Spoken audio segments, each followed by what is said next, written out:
Thank you, Norbert, for the introduction and for invitation, first of all. It's a honor for me to have a speech in front of you.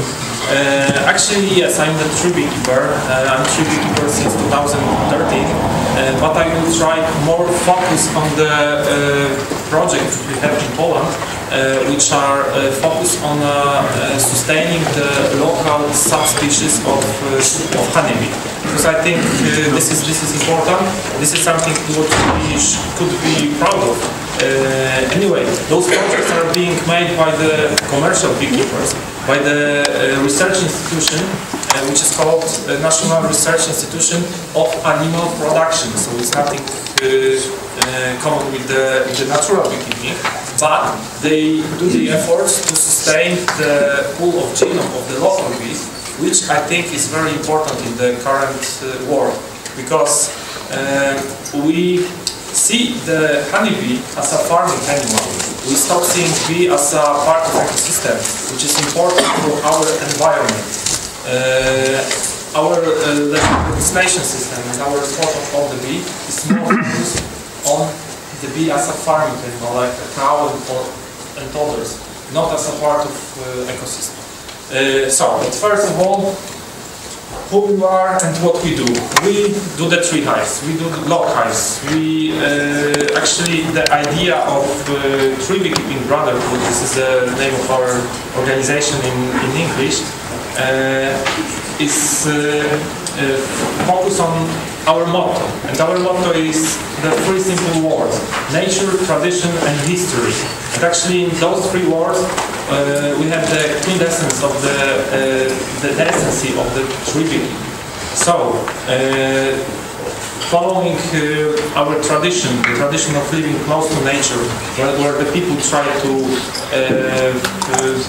adjust themselves to the nature, not adjusting the nature for their own needs. The nature, of course, protecting the local honeybee subspecies. And the third, history, to promote and show the history of tree beekeeping as a profession, no generation. But coming back to Apis mellifera, Middle European, the local lives we have in Poland. This is the not natural, let's say,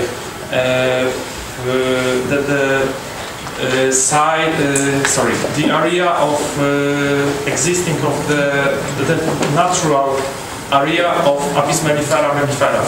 Now it's completely different. Yes, we see that it was common bee in whole Europe, north from Carpathia and north from Alps mountains. So through all Poland, Germany, France and Great Britain, we had the only dark bee, was the only species available in the ecosystem natural. Of course, with the human interaction, it's now completely different. There's only few spots where you can find the local bee. It's called the dark bee. I'd like to characterize a bit the bee which we have in Augustów as a Middle European line of the Apis mellifera. Of course, it's a darker body without visible lines on the back, let's say, of the bee, with the grey or brown hairs on the body, with as well shortened tongue, which is important, or this is a disadvantage of the commercial beekeepers. But this bee is really perfectly adjusting the summer growth to the weather condition they have. Because on our area we can have a winter season for 4 months, we can have the winter season for 6 months. They as well have a very early fly out, and they can fly in the temperature outside even about 10 degrees. So it as well make them more suitable to increasing the numbers on the early spring.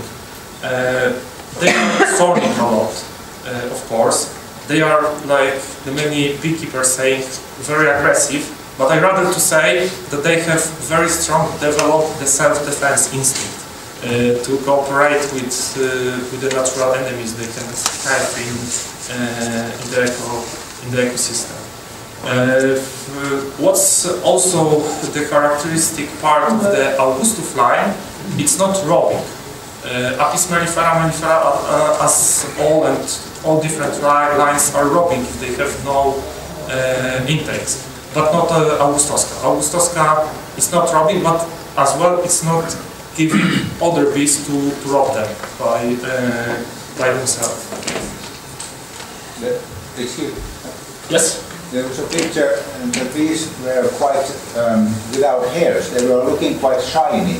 It was, I will show later on, but this one was old bee. If the bee is older, it's losing the hairs on the... Okay. Because I have learned, understood that Apis mellifera has the longest hairing. They have, yes. Yeah. We have actually two kinds of protections zones of local subspecies in Poland. This is a closed breeding area where the beekeepers are not allowed to have other bees than the one which is under protection. And we have the program of keeping the genetic line alive in the cooperating apiaries, but without keeping the closed area, the closed brooding area. So this is just agreements between our research institution and particular beekeepers, which keeps the line alive. The first closed area, and actually the first breeding program, was with Augustoska line, and it was developed in 1976. Actually, 2 decades earlier, in the 50s, it was first recognized in Poland that we're starting to lose the biodiversity of local bee species. There was a first widespread examination of the bee races which were in Polish apiaries in 1956, and it shows that we have only 35% of the apiaries of the beehives in Poland at all have the local subspecies of the Apis mellifera. Then, in the late 50s, it was recognized that we're losing the pool of genome, of the local genome, in favor to imported subspecies from Caucasus and from south of Europe, so for carnic. Right now we have 3 breeding closed area, and the last one is for Carnica subspecies. It's called Tsar Dobra. It was developed only a few years ago, in 2015, in Małopolska region. This is actually the edge of natural range of the Carnica bee subspecies on the hill downs of the Carpathian mountain, but on the northern side of the Carpathian mountains. There's 2 closed breeding territory, as I said. The second one was Campinoska, and we have, of course, discussion if the Campinoska line is preserved or not, because of the intensive farming around the Campinoski National Park, which is located just outside of Warsaw, just like 10-15 kilometers from the Warsaw city center, surrounded by the intensive agriculture. And actually, despite the apiaries which run the lines, this bee is not preserved in the natural conditions. But in Augustuf, the situation a bit different. First of all, Augustuf forest is like a compact forest complex of the closed, of the forest area of 160,000 hectares of the forest. It's limited from the south with the marshes of Biebrze National Park. It's the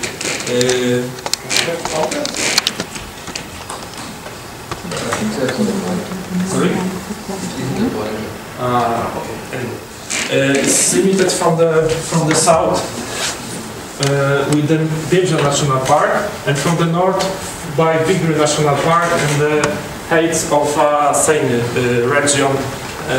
This is a small hills made from the last glacier 9,000 years ago. Oh, interesting. Thanks. Thank you.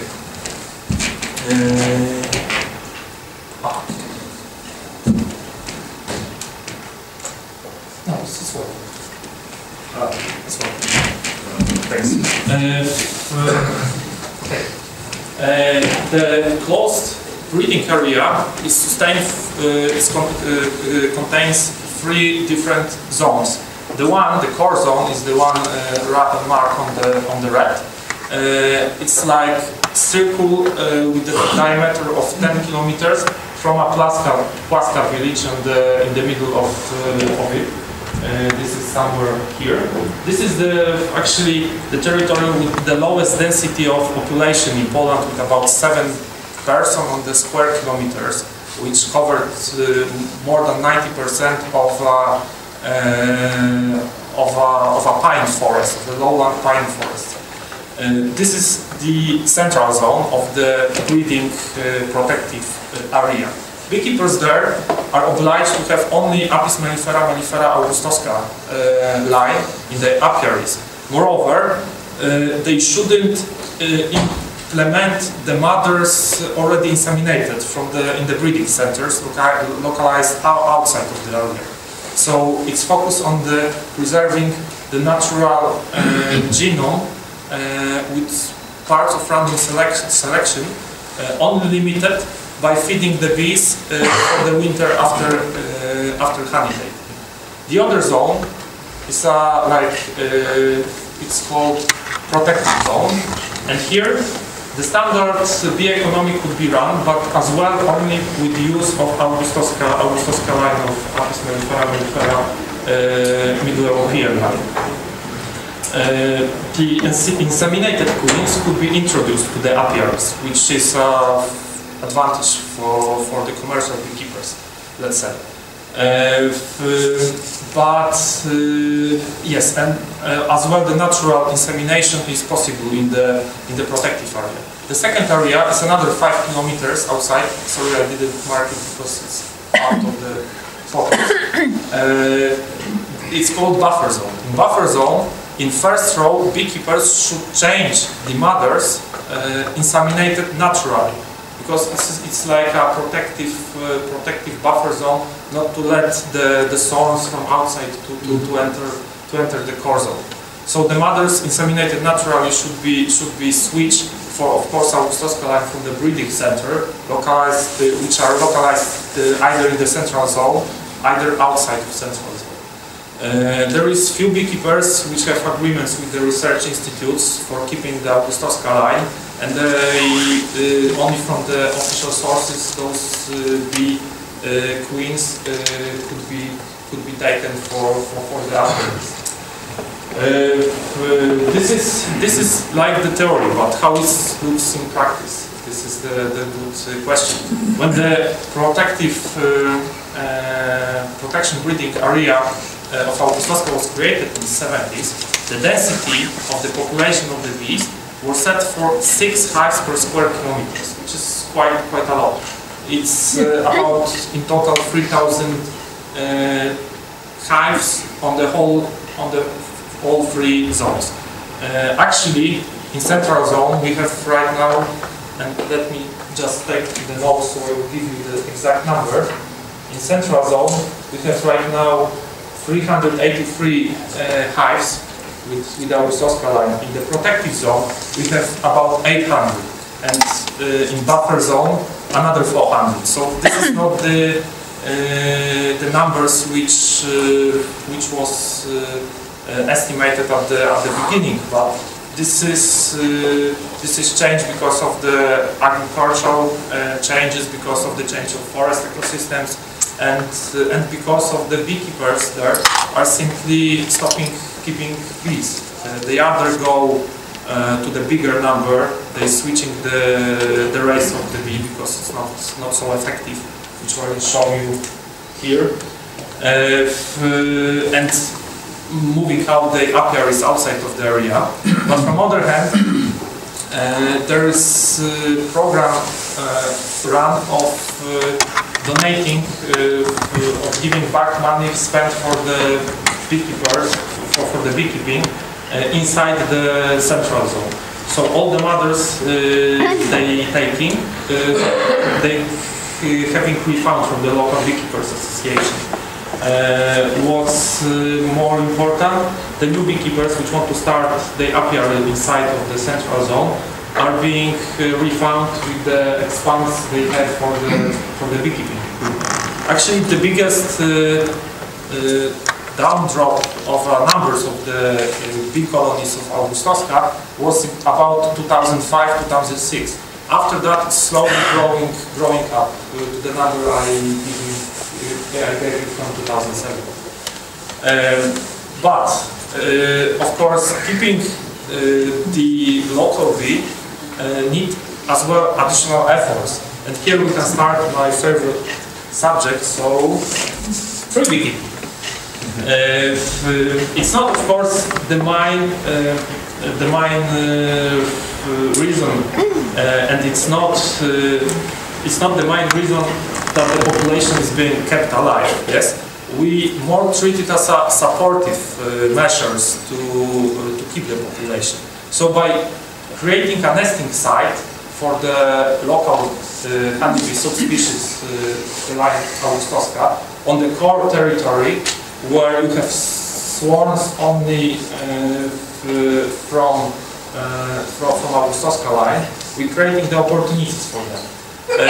Maybe it's not a big number right now, but together with Augustów Upper Forestry, this is a state forest regional district, with the Wigry National Park and with our organization, we have about 100 log hives and tree hives in the central and protective areas. And in the central area, 100% of the source which flow in are Augustowska line. On the outside area, it's about 70%. That shows that this bee exists in the neighborhood, but it's of course has no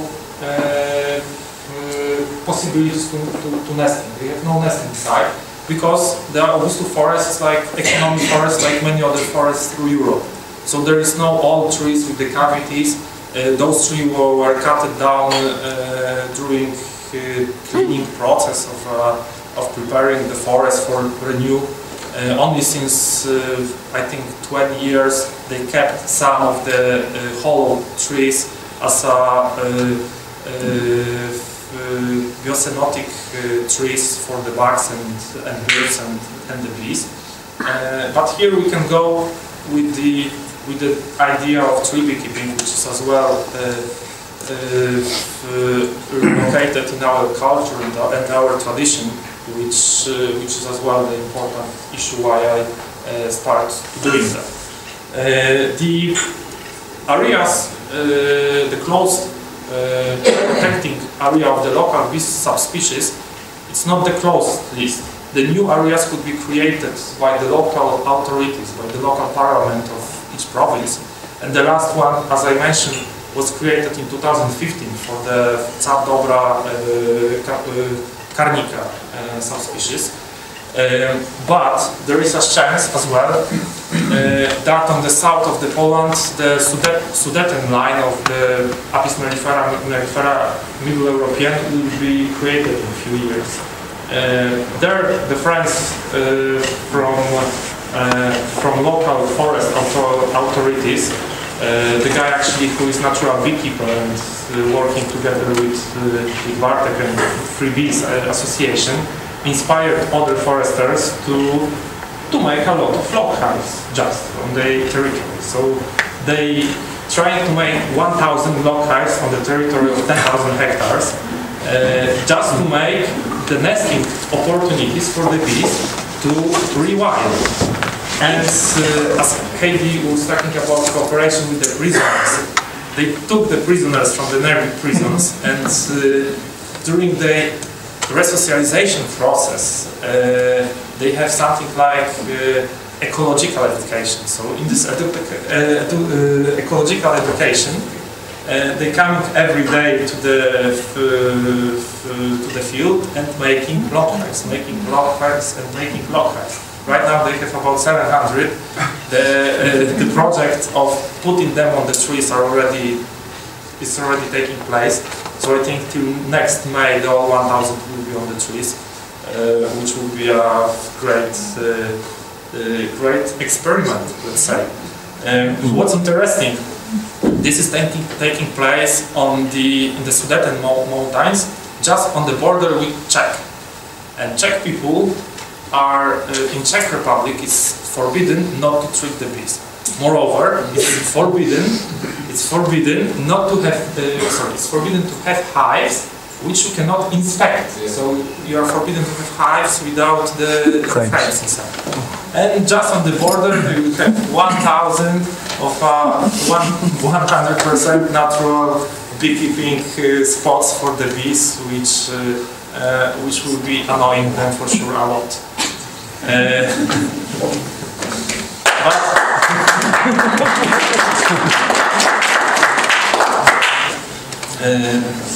But yes, I support them as I can and cross my finger for this project.